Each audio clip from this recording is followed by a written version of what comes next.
Imagine turning your investments into a force for good, building wealth while creating opportunities that transform lives and communities. Now, compassionate investing isn't reserved for billionaires or big corporations, even though they could, but most of them don't think about it from that aspect. But this is reserved for anyone who's ready to align their financial goals with a greater purpose.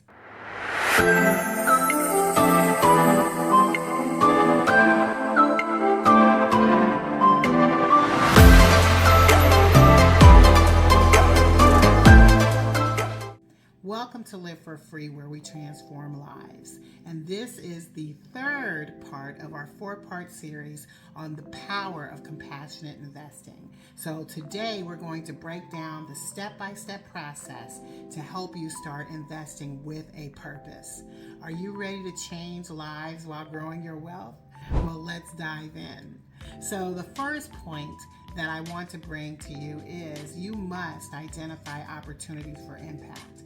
Now, many of you know my passion is transitional housing, and because I'm a real estate investor, that's the space I find myself mostly operating in, and I invest in not just transitional housing programs, but just making sure that we can help individuals become stable who are underserved.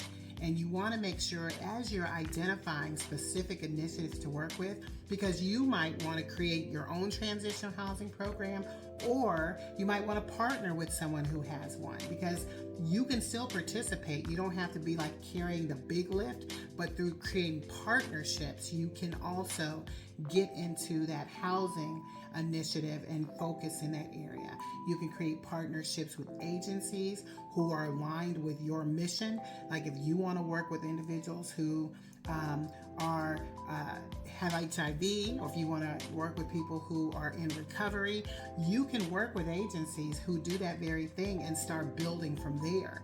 And then as you can identify, if you don't have the money right now to get into the properties, then start where you can, get in where you get in. But those are ways that you can actively begin to identify opportunities for you to make an impact, especially if it's around a space that you are passionate about.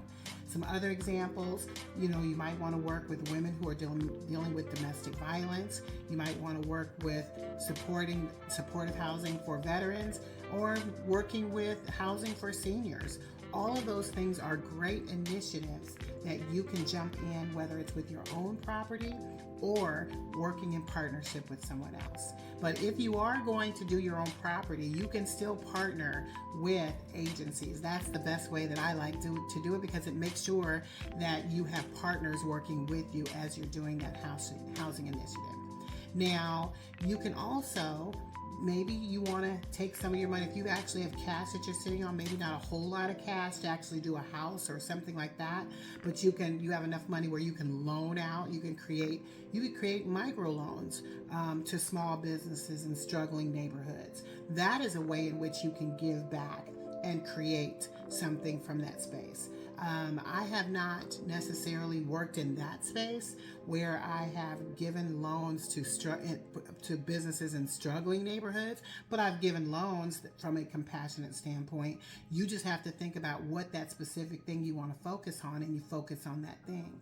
But as you think about working with small businesses, you can even focus on businesses that create jobs for the people that you're working for, or working to be able to help. There's so many opportunities that you have that you can offer as an investor in not just properties, but also people.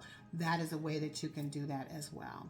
And then last but not least, as you think about even some community initiatives that you could take part in, you might want to, because I have a training program that I work in, I can take my training and be able to share that program with others. That impacts communities. There's so many different ways that you can think about being a compassionate investor. Just keep your eyes open and ears open for what is possible, because if you truly want to give back to the community, this is the best way to be. And every area is different. The impact here in St. Louis could be very different in Pittsburgh. Those are the type of things that you need to be thinking about. And whatever is like a big initiative that you can participate in that impacts others, listen for that and then dig, because that's how I got started. I have another example. Whenever I was working with somebody in Oklahoma, it wasn't necessarily, I was the compassionate investor in the case where I was investing in him. I saw the skill sets that he brought. He had a few challenges that he was trying to overcome, and nobody else was there as a resource for him. That is an opportunity where you can invest in others. So you just want to be thinking about things in which ways in which you can impact communities or individuals as it relates to your compassionate investing.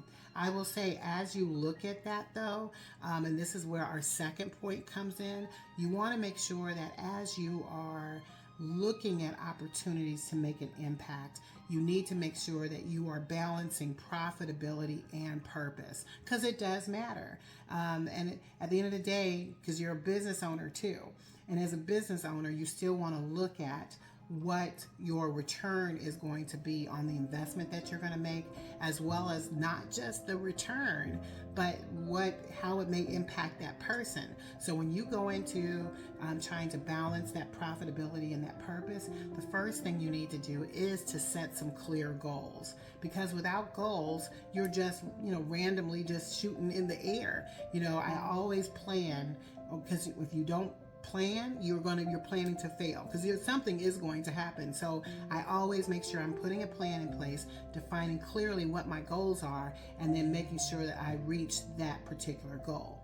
Now, as you're thinking about that goal, you want to make sure that you set one from a financial standpoint and then from a social standpoint. So whatever it is that you're wanting to do in that space, making sure that those goals are the goals that you want to reach. Now, there are other things you can put out there, but you must have at least a financial and a social goal. So whenever I say financial, clearly, what type of return are you wanting to make on your money or on that investment that you're making? But then you also want to say, what is that impact that I want to make? Like if you're setting up a property and you have 8 individuals that you house there, what is your intention related to the 8 that you're bringing in? In this deal that we just did now, we are housing 7 individuals, and my goal is to be able to have at least one person come out of that is replicated fully what it looks like to live for free, because that's what I teach. And I've always wanted to make sure that individuals who come in, that I can help them reach their goal, which is to be sustainable, actually purchase an investment property, and then be able to replicate what it is that we're doing in that property. So that is my ideal goal for every property I've got. I have a goal to at least get one individual successfully completed through the process. Now, some might hit halfway through, some might hit 3/4 through. My goal is that I have one person who can successfully complete the program, and that's my social goal. So as you look at your financial goal and your social goals, you want to make sure you've set clear goals for yourself as it relates to the area that you're wanting to impact, and you want to make sure that you're assessing the risk and that impact. Make sure that you're evaluating it and you're looking at what is not just from a financial risk, but also the impact that it can make on that community. Because if you're, for instance, going in an area wanting to cater to a specific population, and you purchase a property, but you purchased it wrong, which you don't want to do, that now impacts the community negatively. You don't want to do that. So you have to think about all aspects of this and assess what your risk is as you're getting into this. And you may want to be, you might have to be willing to accept, a slightly lower return for your projects, because it may yield a high social value, but you're still going to be financially viable. Those are things that you have to assess.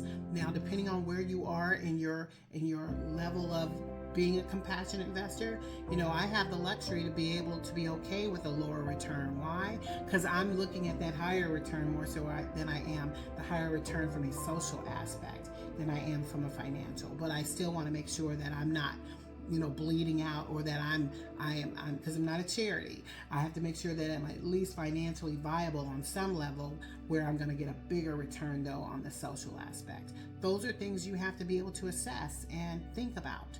And you have to be able to make sure that your investment is a sustainable investment. You want to focus on projects that have a long-term sustainability to ensure that it is going to, its impact can be ongoing. The one thing you don't want to do is get into something, start it, and then it stops. You want to make sure that as you're creating this is something that you can sustain over a long period of time and be consistent in applying that.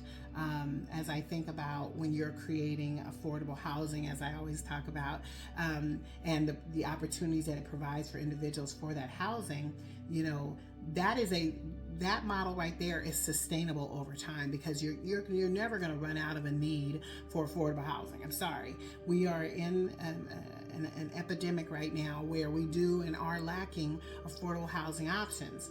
And you have to be able to create something that can sustain over time, and that's not going to go away. So when you think about creating those things, you must make sure you are assessing the profitability and your purpose and making sure that those are aligned. Now, the third thing that you're wanting to do, and before I give you this third thing, be sure to subscribe to my channel and be sure to click the notifications, because I'm about to give you guys a flood of videos in this space and others, and I want you to be able to see it when it comes out. So as you look at this third step, you want to be able, and this is one of my favorites and most important ones, you want to be able to build a network of like-minded investors and collaborators. And the reason why is as you grow, because you might start off really small, but as you start growing, you now have people who think like you think and want to participate in things like you want to participate in. You're going to be able to expand your reach. And that's what I love. See, we get into this space as a compassionate investor, obviously not to make money, but to make an impact.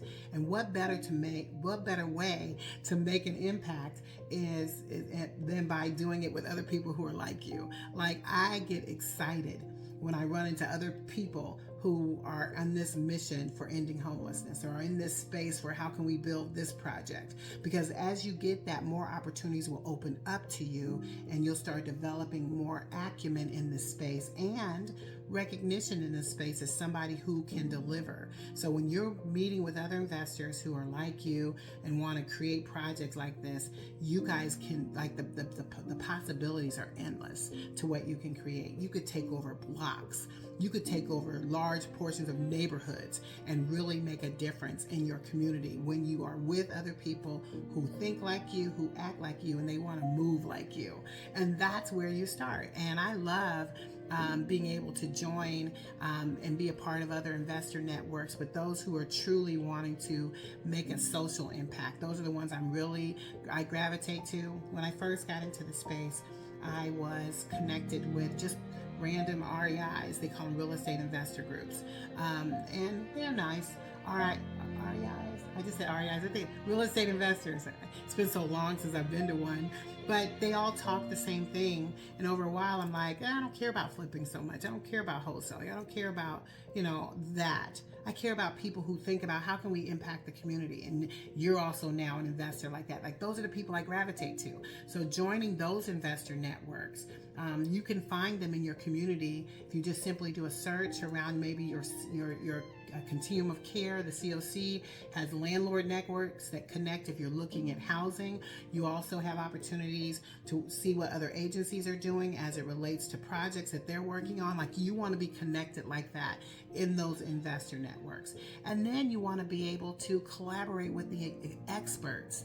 Now, I'm going to tell you first, I'm not an expert in working with the unhoused. And sometimes my language doesn't always line up, but my heart does. My heart lines up, and I know your heart lines up too if you want to get into this space. So you don't have to be a perfect, understanding of all this process, but connect with the ones who do. I have 5 solid people that are my go-tos here in this community as it relates to being an expert. And working with the unhoused, working with those who are dealing with mental illness, working with those who are trying to help get people into housing in that shelter network. I have a nice little bucket of people that I work with. And let me just say this, only because I've learned from experience, you want to make sure you're connecting with experts who rally around the same stuff that you rally around, but you also in that space, because unfortunately, you're in a space where, there's a lot of competition too, and there's a lot of people who, are dealing with political climates. Just be careful while you're in that space. Don't go out there putting your whole heart into it, because unfortunately, not everybody is going to want to be like that with you. And you just have to learn to just go in there and learn. So don't go in there being extra. Just come in there, how can I help? And don't make it about you, because it's not about you. It's about how can you impact the community. I have learned that so much, that you really want to make sure that people can see your heart. And when people can see your heart, there ain't nothing nobody else could say. So make sure that when you go into that community to collaborate and work with the agencies, that you go in there in the right spirit. And when you go in there in the right spirit, it's not going to say that you won't get knocked down a couple of times, because you will, because that's just a part of human nature sometimes. But you're going to have to learn to have a tough skin around that. So when you go in the right way, just loving on people and showing you're coming in from a space of how can I help, then those who recognize your heart, those will be your close people. Those are the people you want to keep close to you, the people who know your heart and they know how you're coming in. So I would just tell you, when you go into that space, go in there from a space of wanting to help, and from a space of how can I help you, not what you can do for me. I promise you, you will succeed in tremendous bounds on your social goals when you go into it that way. And as you build that out, and you start sharing your vision, you'll start identifying those and attracting those like-minded investors and agencies who believe like you believe. And then you guys can start creating projects together that can fully impact the community. So I will tell you, keep gravitating toward that space. That is one of my most important bullets that I can talk about. I have learned so much in that space, even from the group of people that I work with, and those are the ones that I rely on when I need more information.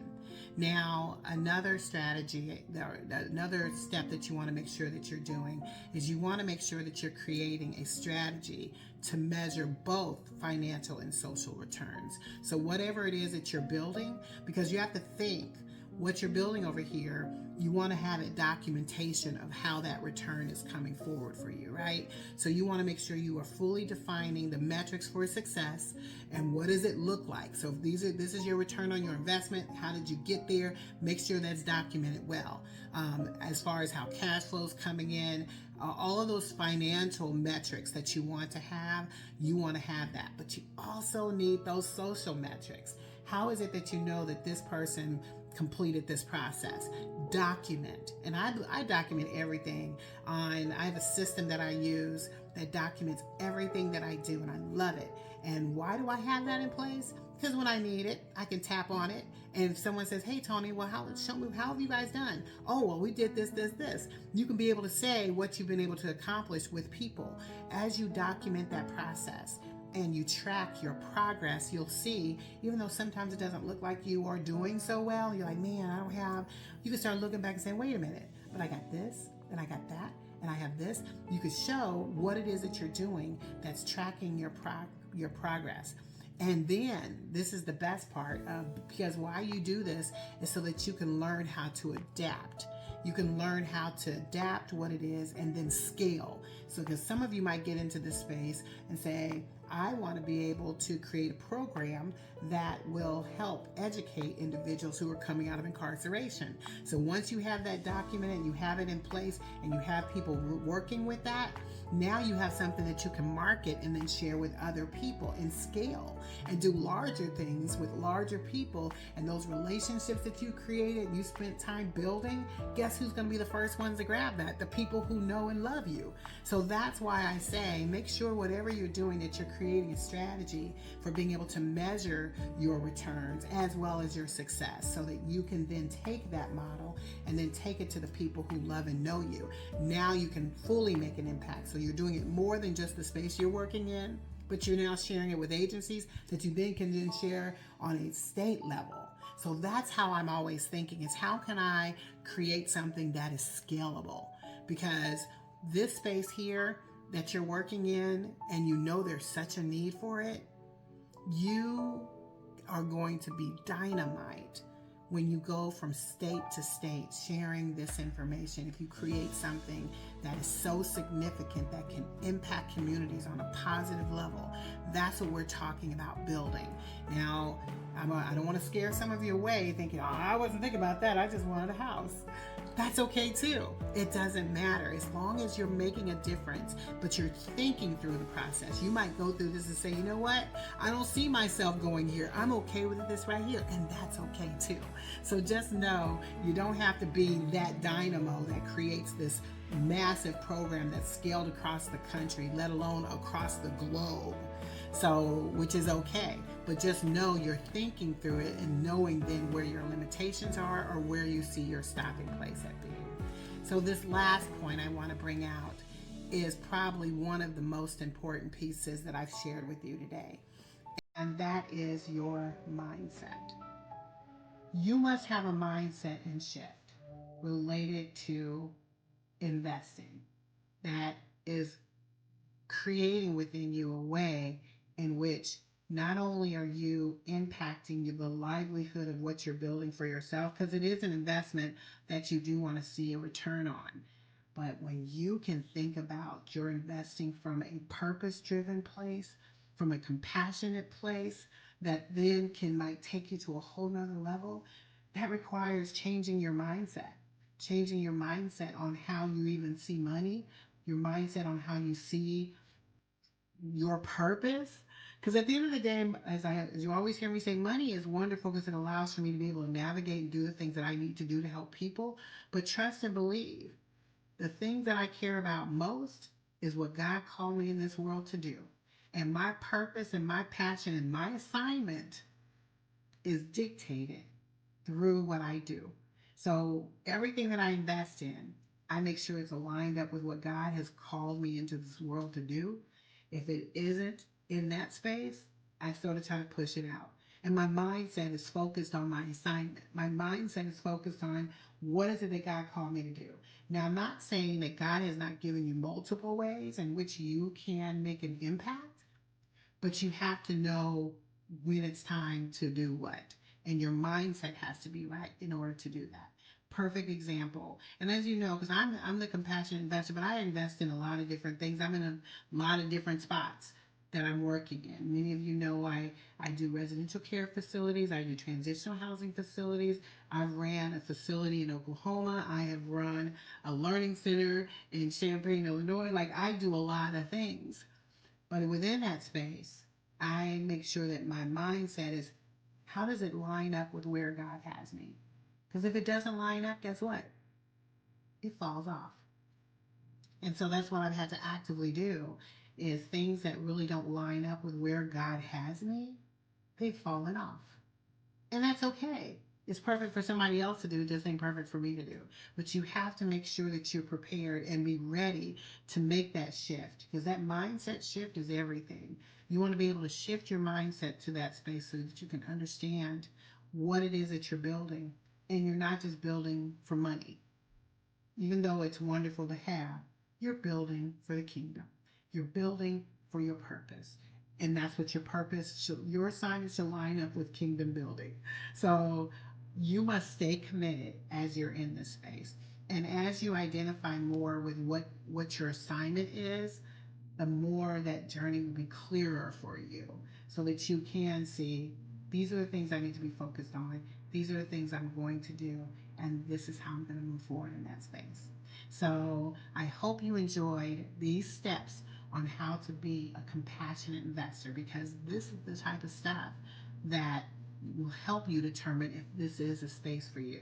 So I hope you're looking forward to the next episode, the last episode on the power of compassionate investing because we're going to be talking about what it looks like for the future of compassionate investing. And I'll see you soon.